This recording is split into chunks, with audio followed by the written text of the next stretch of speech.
Rural media Telugu రాష్ట్రాల్లో గ్రామీణ పరిస్థితులపై రిపోర్టింగ్ చేసే మీడియా. కమర్షియల్ హంగులు లేకుండా సేవాభావంతో గ్రామీణ సమస్యలను ప్రపంచానికి నివేదించడమే ఈ మీడియా లక్ష్యం. ఈ సంస్థ తాజాగా ఏపీలోని ఎన్నికల నేపథ్యంలో సర్వే నిర్వహించింది. ఈ సర్వేలో వైసీపీ అధికారంలోకి వస్తుందని ఆ సంస్థ ప్రకటించేసింది. అలాగే చంద్రబాబు సర్కార్ మైనస్ పాయింట్లను కూడా విశ్లేషించింది. దీని ప్రకారం చంద్రబాబు సర్కార్ కొంప ముంచే అంశాలు ఇవే అని వారు తెలియజేశారు.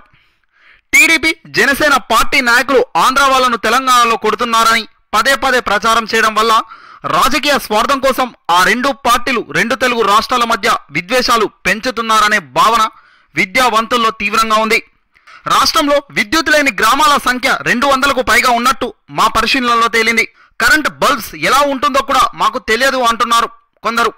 సెల్ ఫోన్ ఛార్జింగ్కి 2 కిలోమీటర్లు పోవాలట. మా గ్రామం మీద తరచూ ఏనుగులు దాడి చేస్తుంటాయి, అయినా మా వైపు చూడరు అని చిత్తూరు జిల్లా మాదావరం కుయంవంక గ్రామస్తులు మాతో చెప్పారు. విశాఖ జిల్లా పాడేరు ఏజెన్సీలో వందలాది కుటుంబాలు ఇంకా చీకట్లోనే ఉంటున్నారు.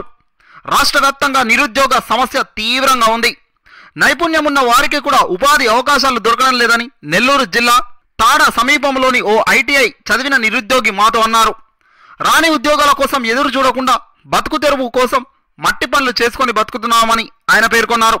పైగా ఆ గ్రామాన్ని ముఖ్యమంత్రి చంద్రబాబు దత్తత తీసుకున్నారు. దత్తత తీసుకున్న గ్రామమే ఇలా ఉంటే తీసుకొని గ్రామాలు ఎలా ఉంటాయో చెప్పనక్కర్లేదు. వృద్ధులు, వికలాంగులు, రైతులకు అందాల్సిన కొన్ని పథకాలలో జన్మభూమి కమిటీల జోక్యం ఎక్కువగా ఉందని, దానివల్ల లబ్ధిదారులు ఇబ్బందులు ఎదుర్కొంటున్నారని దాదాపు అన్ని ప్రాంతాల ప్రజల నుండి వస్తున్న ఆరోపణ.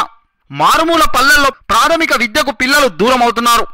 గత 5 ఏళ్లలో 11,305 కిలోమీటర్లు గ్రామీణ రహదారులు వేసినట్టు ఉపాధి హామీ పథకంలో లెక్కలున్నప్పటికీ సరైన రహదారులు లేవనడానికి ఉదాహరణ విజయనగరం జిల్లా బోరి గ్రామంలో పిల్లలు బడికి వెళ్తుంటే కాల్వలు ఈదుతూ వెళ్తున్న దృశ్యం రికార్డు చేశాం. రాష్ట్ర వ్యాప్తంగా 87,000 కోట్లకు పైగా రైతు రుణాలున్నాయి. వీటిలో 24,000 కోట్ల రుణాలని మాఫీ చేశామని ప్రభుత్వం చెప్పుకొస్తుంటే మిగతా 63,000 కోట్ల రుణాల సంగతేంటి? 5 ఏళ్లలో విడతల వారీగా రుణాలన్నీ మాఫీ చేస్తామని చెప్పిన టీడీపీ సర్కార్ ఆ అంశాన్ని పట్టించుకోకపోవడాన్ని రైతులు ఇప్పుడు ప్రశ్నిస్తున్నారు. ఈ అంచనాలన్నీ సంపూర్ణమని మేము చెప్పడం లేదు. మేము స్వయంగా కలిసిన గ్రామీణులు, పాత్రికేయులు, స్వచ్ఛంద సంస్థల ద్వారా అందిన సమాచారాన్ని విశ్లేషించి ఇచ్చిన సర్వే ఇది. అంతిమంగా ప్రజలు ఏం నిర్ణయిస్తారో అదే జరుగుతుంది. ఈ సర్వేపై మరిన్ని వివరాలకు రూరల్ మీడియా ప్రతినిధి శ్యామ్ మోహన్ను సంప్రదించవచ్చు. ఆయన నెంబర్ కింద డిస్క్రిప్షన్లో పొందుపరిచాం, చూడండి. లేదా ruralmedia.in వెబ్సైట్ ద్వారా కూడా చూడొచ్చు.